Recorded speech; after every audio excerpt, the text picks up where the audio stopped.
स्वप्नाली, तुम्ही बघत आहात आपले बदलापूर। आज आपण एका महत्त्वाच्या विषयावरती चर्चा करणार आहोत। जसे की तुम्हा सर्वांना माहिती आहे, काही महिन्यांपूर्वी आपल्या बदलापूर शहरातील हेंद्रेपाडा बदलापूर पश्चिम हेंद्रेपाडा परिसरामध्ये संविधान उद्यानचा लोकार्पण सोहळा पार पडला।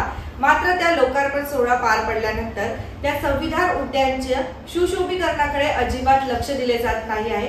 त्या ठिकाणी घाणेचं साम्राज्य पसरलेलं आहे। कुत्रे रात्री येऊन घाण करून जातात। अशा पद्धतीचा एक व्हिडिओ जो आहे सोशल मीडियाच्या माध्यमातून समाजसेवक वैभव सदाफुले सर यांनी प्रसारित केला होता।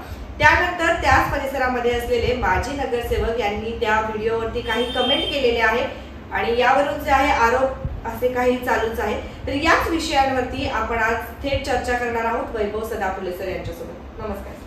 त्याच्यामुळे वैभव सदाफुलेने संविधानासाठी काय केलंय हे प्रश्न विचारण्या अगोदर वैभव सदाफुले नेमका कोण आहे हे जाणून घेण्याचा प्रयत्न ज्यांनी कमेंट केलं त्यांनी विचारला पाहिजे। म्हणजे तुम्हाला असं म्हणायचंय का सर की हे जे बोलले की समजणे वाले को इशारा काफी आहे, ही एक प्रकारची धमकी दिली जाते? पुन्हा एकदा सांगतो की माझे जे काही प्रश्न आहेत ते प्रश्न मी नगरपालिका प्रशासनाला विचारतोय। त्याच्यामुळे ह्याच्यामध्ये कोणी तिसऱ्या माणसाने येऊन त्याला स्वतःची प्रायव्हेट प्रॉपर्टी समजण्याचा प्रयत्न करू नये। ती प्रॉपर्टी नगरपालिकेची असेल, ती जागा नगरपालिकेची असेल, ती जागा ज्याचं सगळं बांधणीच नगरपालिकेने केलंय, तर मला हे कळत नाही कोणताही प्रायव्हेट व्यक्ती तिकडे कसं का टाळा लावू शकतो।